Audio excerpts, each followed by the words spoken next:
Bon début de semaine chez vous et merci de vous joindre à WAB Info Télévision pour comprendre l'actualité. Mesdames et messieurs, nous sommes bien évidemment en direct.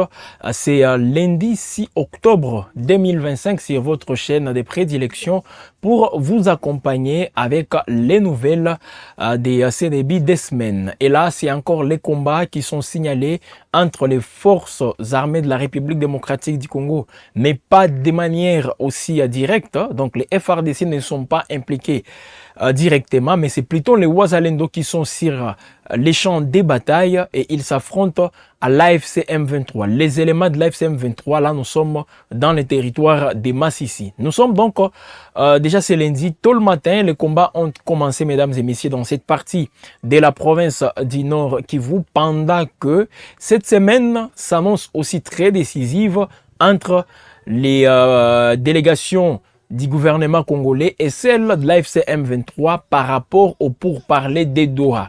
Cette semaine, c'est la reprise des pourparlers. Pendant que les pourparlers vont commencer donc cette semaine, les combats aussi reprennent après une semaine tendue, comme vous le savez, avec les bombardements qu'on a enregistrés justement des forces armées de la République démocratique du Congo contre les positions des rebelles de l'AFC M23 au Nord Kivu. Au sud Kivu, je crois qu'on vous a donné tous les détails de ces combats, mais aussi sur les plans diplomatiques. Il y a là où ça avance un tout petit peu et de l'autre côté, ça n'avance pas, surtout avec les processus de Washington, la RDC et le Rwanda qui se sont retrouvés la semaine passée à Washington pour peaufiner justement tous les mécanismes pour mettre en place tout ce qu'il faut pour la mise en place effective de l'accord du 27 juin 2025. Alors, il y a eu beaucoup de couacs, mais on peut espérer aussi à des avancées, bien que Kinshasa reste ferme aussi à sa décision de ne pas signer un quelconque cadre d'échange économique avec les Rwandais tant que les pays de Paul Kagame ne procédera pas au retrait de ces troupes qui sont présente sur le sol congolais. C'est ce qu'avait dit, donc c'est ce que relèvent plusieurs sources depuis Washington, même à Kinshasa, et d'autres sources plus proches, même de la présidence de la République, que le président congolais Tshisekedi a catégoriquement dit non. Il a dit non, en tout cas, à cet accord avec les Rwandais. Il n'est pas contre l'accord, mais il conditionne la signature de cet accord par les retraits des troupes rwandaises. C'est ce qui a été révélé la semaine passée. Mais cette semaine, qu'est-ce qui nous attend? Cette semaine, mesdames et messieurs, sur le front, qu'est-ce qui se passe? Voilà pourquoi nous sommes toujours en train de vous inviter aussi à vous installer de manière confortable pour être informé comme il faut, pour en tout cas à suivre à la loupe tout ce que nous allons vous dire ici. Si c'est la première fois que vous nous suivez, abonnez-vous sur la chaîne WAB Info Télévision et activez aussi la cloche de notification. Nous attendons aussi vos commentaires, vu que nous sommes en direct. Vous pouvez donc nous écrire, vous pouvez réagir tout en restant, s'il vous plaît, dans l'actualité. Donc, si vous voulez réagir, parlez de la reprise des pourparlers à Doha ou même de ces combats qui reprennent entre les Wazalendo et l'AFC M23. On n'a pas besoin des différents commentaires qui ne cadrent pas justement avec les sujets qu'on a prévus pour vous aujourd'hui. N'hésitez pas aussi de nous dire de quel coin, si c'est en République démocratique du Congo ou au-delà de nos frontières, vous êtes en train de nous suivre. Donc, il faut toujours signaler et ça nous fera du bien. Évitez aussi des injures. Ça, il faut quand même éviter parce que ça, c'est la place publique et nous devons aussi respecter certaines exigences, justement, pour ne pas aussi faire du mal à quelqu'un, pour ne pas fâcher d'autres personnes qui sont en train de nous suivre. Voilà, mesdames et messieurs, les décors étant déjà plantés, nous pouvons donc commencer, nous pouvons donc entrer dans les vifs de cette production d'aujourd'hui. Ça se passe sur WAB Info Télévision, la chaîne qui vous accompagne sur toutes les plateformes numériques, partout. Si vous allez justement sur n'importe quelle application, là vous êtes sur les réseaux sociaux, vous allez retrouver WAB Info Télévision. Donc nous sommes bien installés et on peut donc commencer. Nous sommes justement, comme je le disais, dans le Nord Kivu où on signale la reprise des combats. Ce sont des combats violents comme toujours, parce que quand on dit que les combats crée déjà une inquiétude, trouble déjà la quiétude plutôt de la population dans un coin de la République, pousse même les populations à quitter l'air milliers aussi habituels. Ça veut dire que ce sont des combats aussi très rides qui sont signalés. Donc c'est lundi matin entre... les combats sont donc signalés, mesdames et messieurs, des nouveaux affrontements plutôt signalés depuis ce lundi tôt les matins entre les rebelles de l'AFC M23 et les Wazalendo. Nous sommes à Louké. Louké, c'est bien sûr dans les territoires de Massissi, province du Nord Kivu. Alors, selon des sources locales, des détonations d'armes lourdes et légères sont donc attendues dans la zone des combats depuis 5 heures du matin. Depuis 5 heures du matin, imaginez, jusqu'au moment où nous réalisons cette émission, des détonations d'armes lourdes et légères sont signalées entre les Wazalendo et donc les combats qui opposent les Wazalendo à l'AFC M23. Les rebelles de l'AFC M23 ont dit ici, avec les sources sur place, qu'ils confirment que ce sont les rebelles de l'AFC M23 qui ont lancé une attaque contre les positions des Wazalendo à Louké. Louké, c'est aussi avec les buts de les déloger et élargir leur zone d'influence. Donc, selon les différentes sources, c'est que l'AFC M23, après avoir aussi subi les frappes des FARDC tout au long de la semaine dernière, les drones qui ont survolé les espaces aériens qu'ils contrôlent, les drones ou même les avions de chasse des FARDC qui ont même ciblé les positions stratégiques de l'AFC M23 à Massissi, à Rutshuru, à Walikale, là c'est au nord Kivu, même dans les sites Kivu, on vous a parlé à maintes reprises de Nzibira, cette cité stratégique qu'on retrouve dans le territoire de Walungu. Là c'est dans la province du Sud Kivu. Donc ça veut dire, après des semaines d'intenses combats, d'intenses bombardements, l'AFC M23 qui avait alerté l'opinion internationale, même nationale, de s'est lancé dans ce qu'elle appelle la légitime défense, tout en protégeant les populations qui, selon l'AFC M23, qui sont exposées au bombardement des FARDC. Donc l'AFC M23, voulant protéger les populations, selon sa logique, c'est dans ces mêmes contextes, ou dans ces mêmes raisonnements, qu'elle a procédé à des attaques, cette fois-ci sur les positions de Wazalendo, dans le territoire de Massissi, précisément à Louké. Alors, aussi, l'objectif, comme on l'a dit, c'est aussi pour élargir sa zone d'influence. Donc, aller au-delà des positions qu'elle occupe aujourd'hui pour, selon elle, je dis bien selon elle, protéger les populations et surtout faire tout pour aussi anéantir la menace de sa source. C'est que l'AFC M23 a toujours aussi à souligner dans les communiqués qu'ils ont produits la semaine passée. Alors, cette situation, mesdames et messieurs, crée déjà une panique dans les chefs des habitants. Ces habitants qui vivent dans les villages environnants. Donc, ce n'est pas seulement à Louké, mais d'autres villages environnants à Louké, toujours dans le territoire des Massissi, sont aussi concernés de manière négative par cette reprise des combats. Donc, ces habitants qui se retrouvent dans les villages environnants, aujourd'hui, sont dans une situation aussi de panique.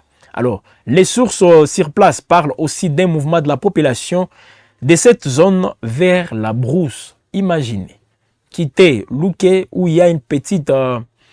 donc, on peut dire, il y a des conditions un peu, juste un peu acceptables où les gens peuvent vivre. Il y a donc des habitations. Mais les mêmes personnes qui occupaient ces habitations sont obligées aujourd'hui de quitter pour aller dans la brousse, s'il vous plaît, avec toutes les conditions aussi inhumaines qu'on peut retrouver dans la brousse. Et c'est la situation aujourd'hui dans laquelle se trouvent ces compatriotes, ces Congolais, dans les territoires des Massissi.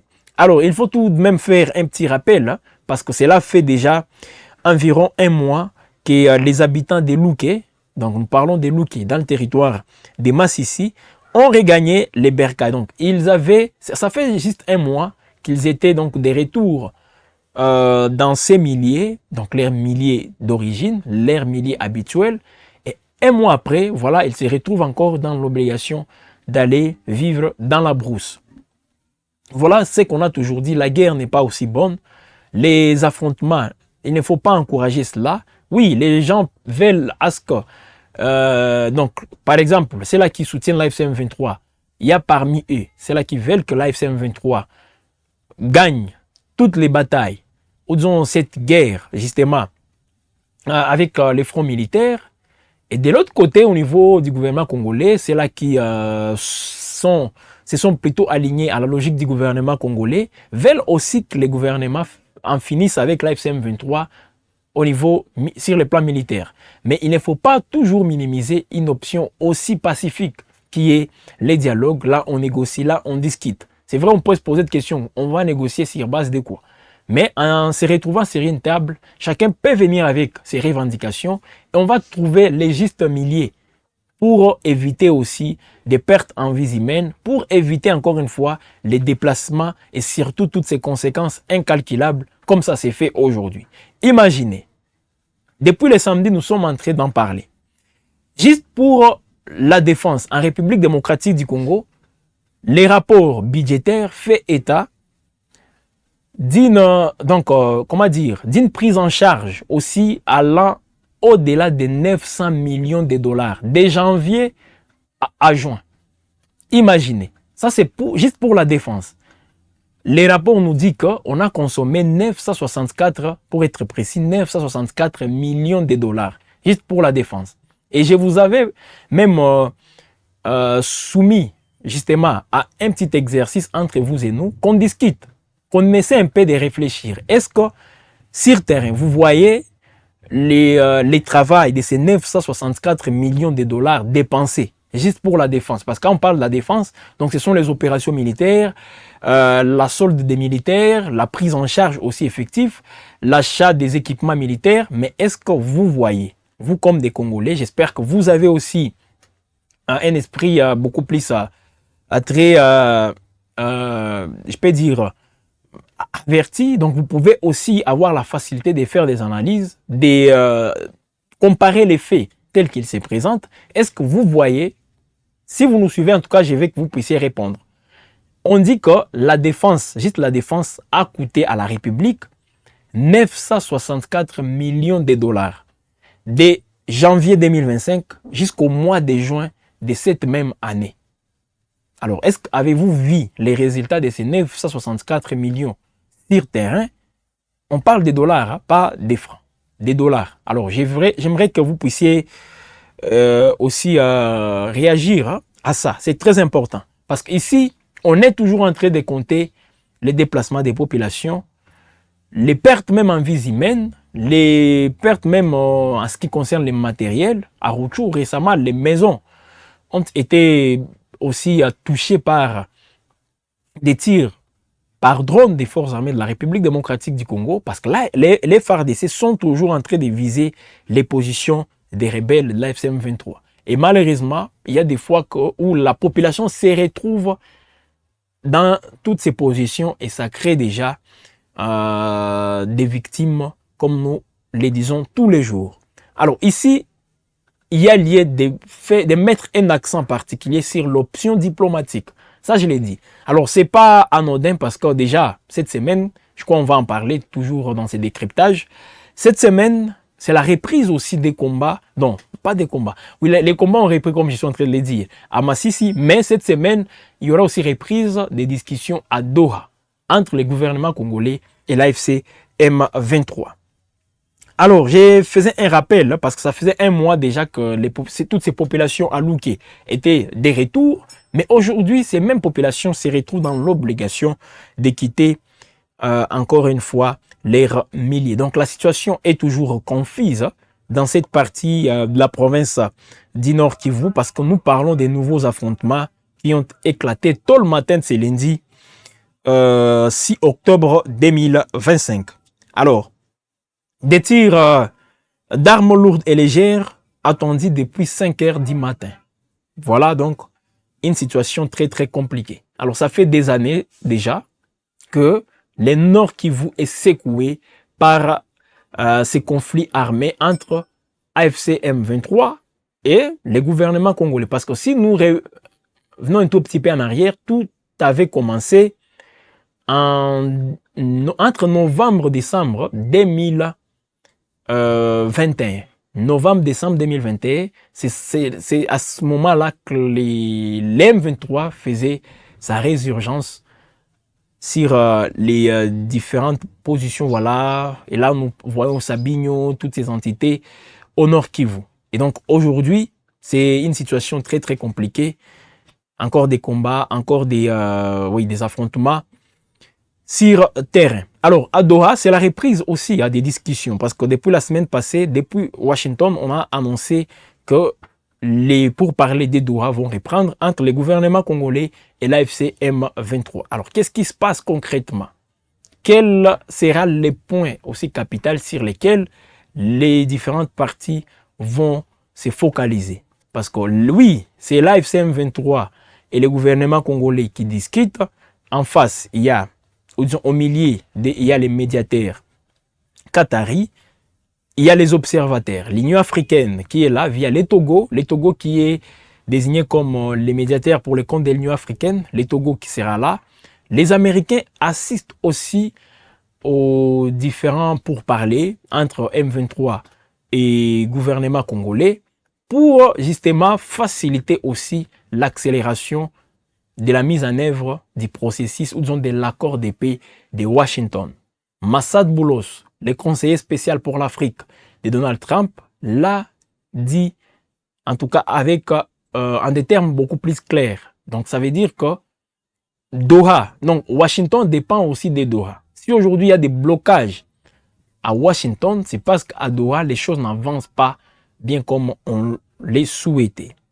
Alors, ça sera quoi, comme je suis en train de le dire, les points saillants de toutes ces discussions avant de faire un petit saut à Bunia où on signale aussi des combats très rides. Déjà, c'est lundi entre la CRP de Thomas Lubanga et les FRDC. Parce qu'à un certain moment, on disait que Thomas Lubanga et aussi a fait allégeance à l'AFC M23, ils sont ensemble, tout ça.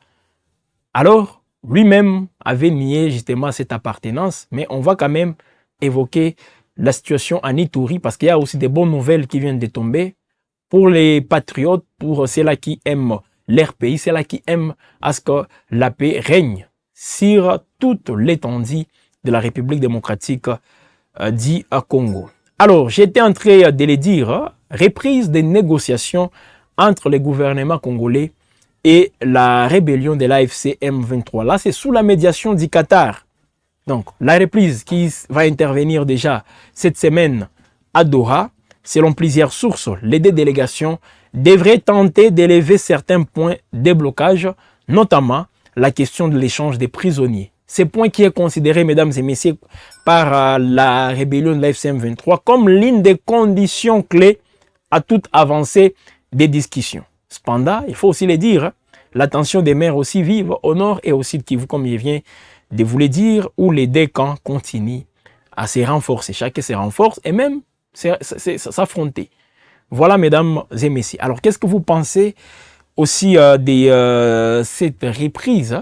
Parce que c'est très, très compliqué, c'est très, très aussi décevant de voir que les cessez-le-feu tel que voulu, non seulement par les médiateurs, mais aussi par toutes les parties ayant signé la déclaration des principes à Doha, de voir encore une fois la reprise des combats, ça n'honore pas, ça n'inspire pas confiance de part et d'autre. Salut à vous Kabumba Aseif, salut en tout cas. Amelin Kakoule, bonjour, je vous suis très bien depuis la ville de Kisangani. Merci beaucoup de nous suivre depuis Kisangani, Boyoma. Là, nous sommes dans la province de la Chopo. Alors, Jed américain qui nous dit si Koyo Bazalendo Bakomi Kaka Nazamba. Voilà, c'est la question qu'il pose. Est-ce que les Wazalendo sont toujours dans la forêt? Voilà. Alors, ce qu'il faut dire, c'est que les Wazalendo, c'est difficile de dire là où ils sont et là où ils ne sont pas. Pourquoi? Parce que des fois, ils surprennent tout le monde en faisant des incursions, même dans des zones contrôlées par l'AFC M23. C'est le cas même au niveau des Bukavu. C'est vrai, ces derniers temps, on les emplit, mais des fois, ils font des incursions dans les zones même contrôlées par l'AFC M23. Et ce qui est sûr, ils sont aussi dans les territoires des Massissi. Il y a des zones aussi qui sont occupées par les FRDC et les Wazalendo. Et ensemble, ils sont là. Mais souvent, les Wazalendo attaquent pendant que les FRDC sont là en train d'attendre. Je ne sais pas, elles attendent quoi. Parce que ces derniers temps, ce qu'on a vu, l'œuvre des FRDC, c'était les bombardements des positions de la FCM23. Par drone, par les Sukhoi, c'est juste ce qu'on a vu. Donc, la force aérienne des FARDC, elle a été beaucoup plus active que la force terrestre. C'est comme ça. Alors, sur le plan terrestre, on ne sait pas ce qu'ils sont en train de faire aussi à ce niveau-là.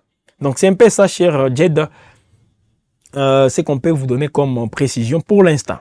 Alberto Joachim Maliti, il nous suit justement depuis l'Argentine, c'est très bon. Vive les FARDC, vive Tshisekedi, vive les Wazalendo. Ça, c'est Alberto. Bazalendo, Baza, Basivil, Bakobundana, comment? Voilà, c'est la question que pose Kabumba. Alors oui, des civils, mais qui ont pris les armes, disant qu'ils veulent défendre les pays. Donc ce sont des civils, oui, on ne refuse pas, mais ayant pris les armes, ils disent défendre les pays. Et parmi eux, il y a aussi d'autres qui sont ici des différents groupes Maï Maï, justement. C'est là qu'on considère comme étant des groupes négatifs, des groupes armés négatifs qui ont pris les armes de manière illégale. Mais après, ils se sont tous mis en coalition pour appuyer les FARDC. Voilà, on les appelle aussi les Wazalendo. Soda Azokima, Muzalendo Akosala Nini. Voilà, Safe qui revient. Les militaires, lui qui fuit, donc les militaires loyalistes, lui fuit. Un Muzalendo, qu'est-ce qu'il va faire? C'est la question que pose toujours Safe. Voilà, c'est justement une question aussi fondée, parce qu'en principe, ce sont les FARDC qui doivent assurer les rôles que font les Wazalendo aujourd'hui. Parce qu'elles sont là comme... Ils avaient même prêté serment de défendre les pays. Ce sont les forces de défense des pays.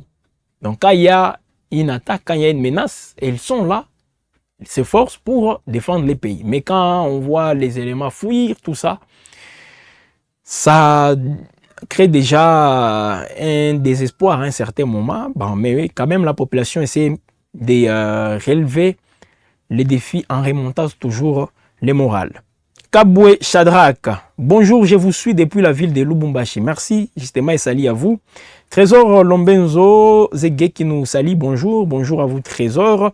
Venant Ndeke, bonsoir, courage pour le bon travail depuis Port-Gentil au Gabon. Voilà, on suit aussi au niveau du Gabon. C'est très du Gabon, voilà, c'est très très important, nous sommes très heureux.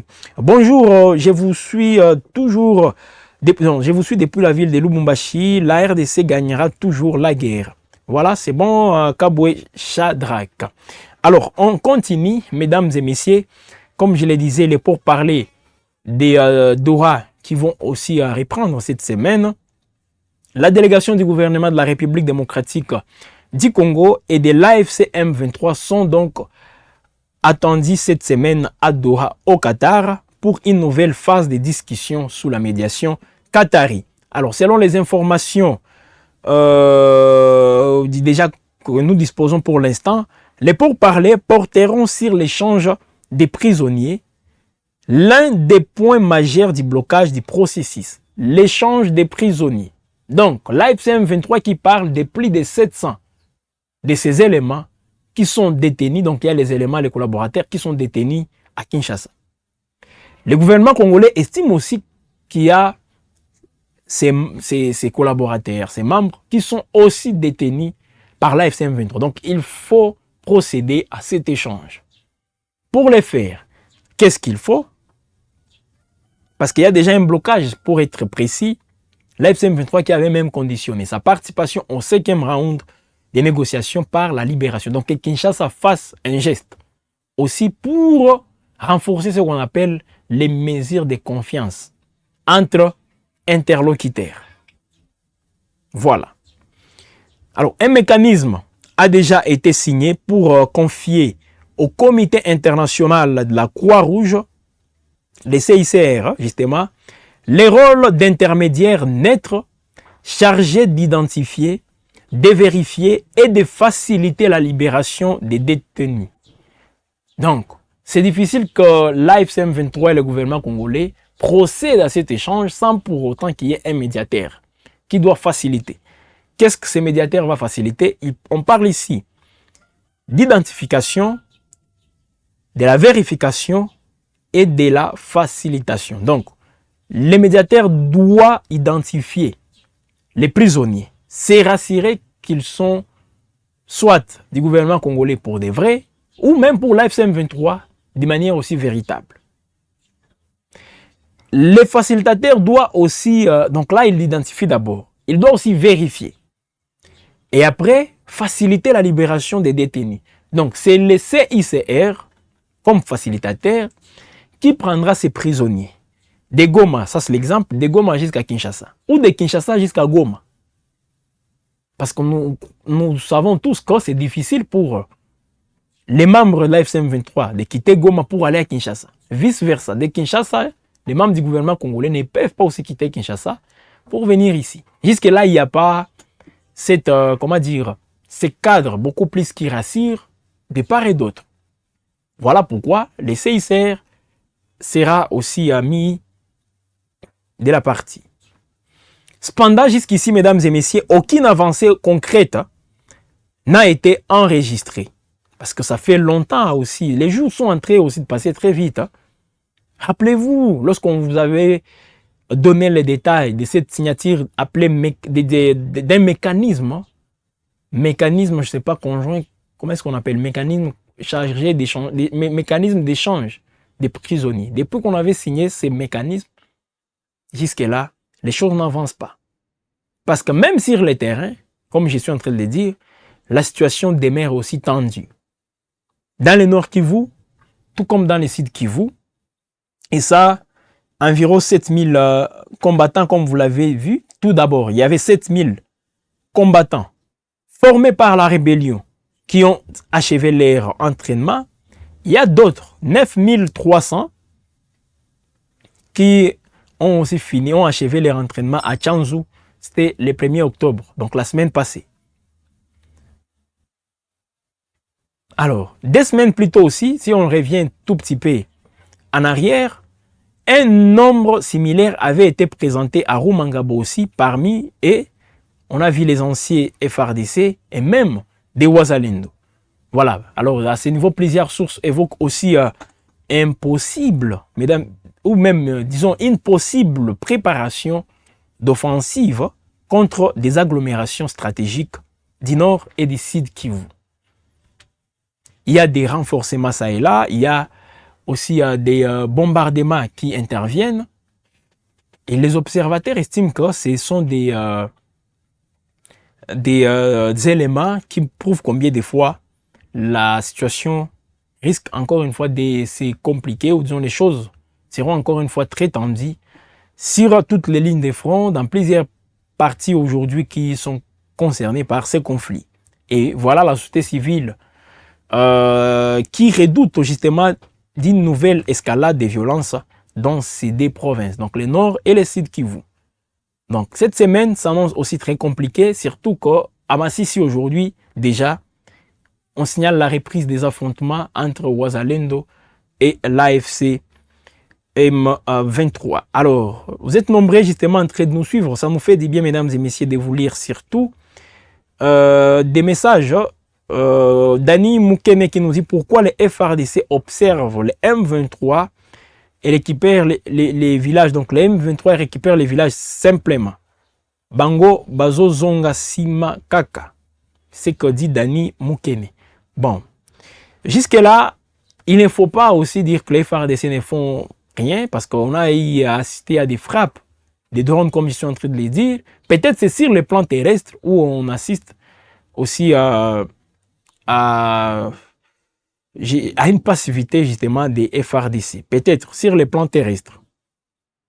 Trésor Lumendo Zeguet qui nous dit il nous suit depuis l'Angola.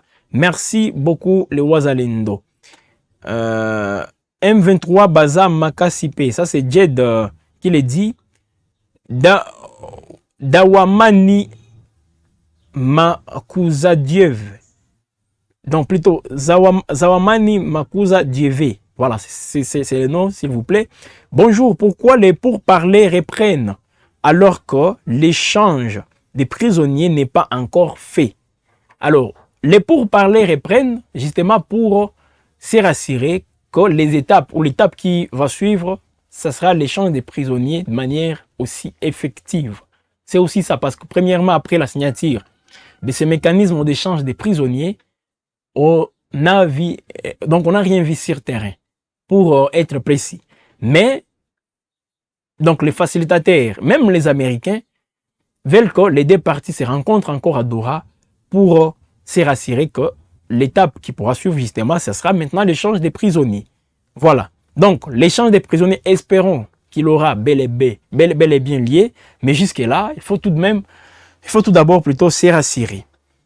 Je suis d'accord avec les prisonniers, mais pas pour l'intégrité territoriale. C'est Trésor Lomendo Zege qui est d'accord avec cet échange des prisonniers, mais il n'est pas d'accord qu'on parle, voilà, ou disons qu'on cède une partie de la province, du territoire à tel, c'est ce qu'il ne veut pas. Voilà, c'est un peu ça. Jed qui nous remercie, voilà. Merci aussi à vous, surtout de la confiance renouvelée à WAB Info Télévision, la chaîne qui vous édifie, la chaîne qui vous accompagne. Nous sommes bien évidemment, mesdames et messieurs, en direct sur votre télévision pour parler actualité, pour évoquer justement toutes ces questions en ce début de semaine sur WAB Info Télévision. Alors, je vous ai parlé de la situation aussi dans les territoires, disons dans la province de l'Ituri. Qu'est-ce qui se passe? La guerre en République démocratique du Congo, c'est pas seulement au Nord Kivu, au Sud Kivu. En Ituri, il y a aussi des combats parce que c'est pas pour rien que cette province demeure sous état de siège. Le président Tshisekedi estime que jusque-là, il n'est pas convaincu que la quiétude règne dans cette partie de la République, d'où justement cette prorogation aussi continuelle de l'état de siège.